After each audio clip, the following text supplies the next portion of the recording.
তৃপ্তি লাভ কৰিবে নিশ্চয় সুবৰ্ণ সহিতে জীৱা গীতা দান কৰে সৰ্ব পাপে মুক্ত হুয়া ব্ৰহ্মলোকে চহলে শত সংখ্যাত গীতা পুথি জীৱা দান কৰে তাৰ ফল কেহু জনে কহিতে নাপাৰে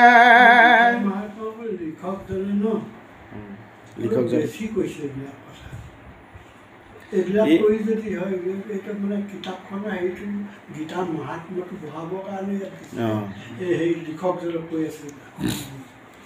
অকণমান পঢ়িলে কি হ'ব এক অধ্যায় পঢ়িলে সোণদান দিলে সমান হ'ব কি হ'ব কি নহ'ব অকণমান শুনে কি হ'ব এইবিলাক মানে এই মহাত্ম্যটো মানে ৰাইটাৰজনে বেছিকৈ মানে গীতাখনক সেই গুৰুত্ব দি পেলাই উপদেশমূলক দিছে গীতা শাস্ত্ৰ এৰি যিটো অন্য গতি চাই অমিতক এৰি হাবি সক যে নখাই অহংকাৰ কৰি যিটো গীতা নিন্দা কৰে সহস্ৰ বছৰ সিটো নৰকত পৰে গীতা ব্যাখ্যা কালে যদি অন্য কথা পাতে কুম্ভীপাক নৰকত সপ্তকলেপ থাকে গীতা অৰ্থ যিটো নৰে শ্ৰৱণ কৰে শুভৰাম সৰ্বসুখ ভুঞ্জি সিটো বৈকুণ্ঠেশ লয় সব উপনিষদ সাৰ মাত আনি অৰ্জুনত প্ৰকটিকৈ হিলা চক্ৰ পানী শ্ৰীকৃষ্ণৰ নিজ মুখে যিটো ব্যক্ত হয় তাক কোনো মোহজনে মানিবে সংশয়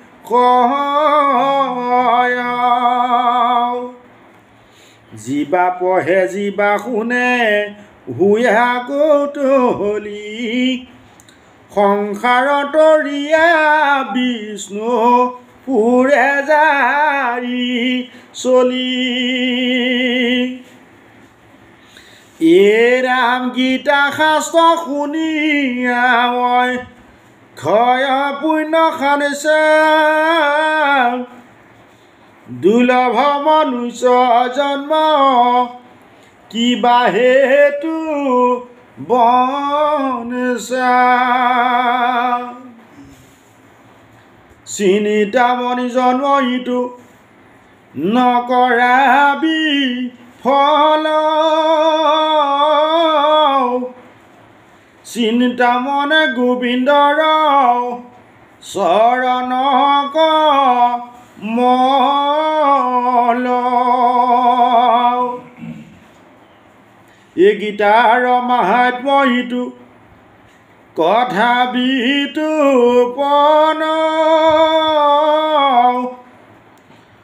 খগেশ্বৰ দিছে যত্নে কৰিলে ৰচন কলি যুগ মুখ্য ধৰ্ম জানাৰ নাম হৰি হৰি বোলা সবে তেজিয়া কাম হৰি ৰাম ৰাম ৰাম ইতি শ্ৰী শ্ৰী গীতা মাহাত্ম্য সমাপ্ত দোহাই দিছোঁ এই চিন্তামণি জন্ম ইটো নকৰা বিফল চিন্তামনে গোবিন্দৰ চৰণ কমল গীতাৰ মাহাত্ম্যটো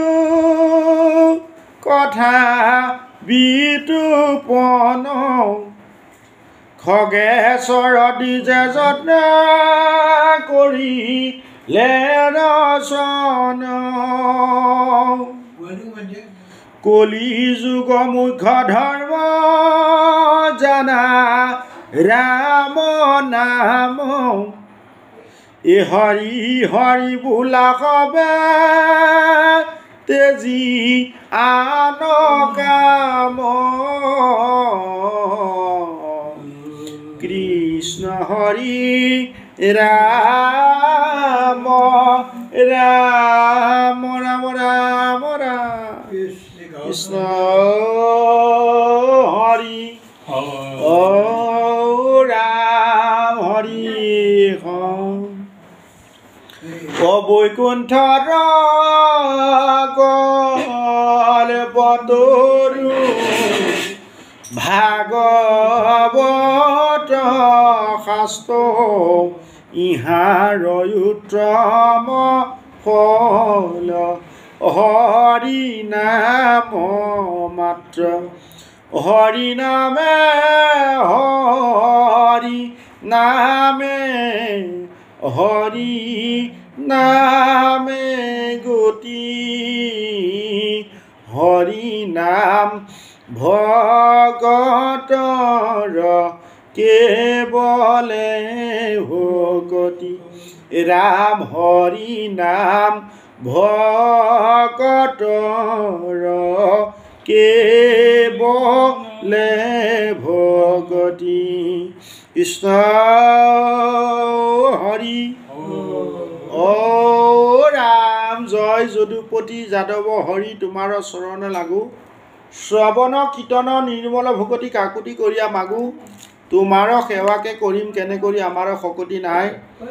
দুখক ক্ষমা কৰা দুখানি চৰণ দিয়া পদতলে ঠাই দিয়া পদতলে ঠাই ভক্ত সমস্তৰ আজ্ঞা সিয়ত লৈ শ্ৰীকৃষ্ণৰ গীতা পাঠ ইয়াতে আগবঢ়োৱা হৈছে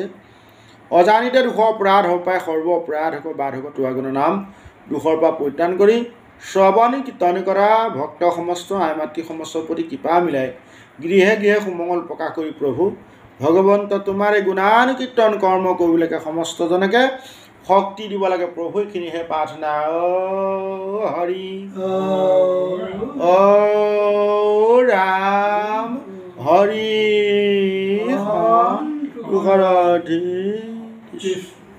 সেয়া ক'বলৈ আহক এই গাঁৱৰ তাতে চলে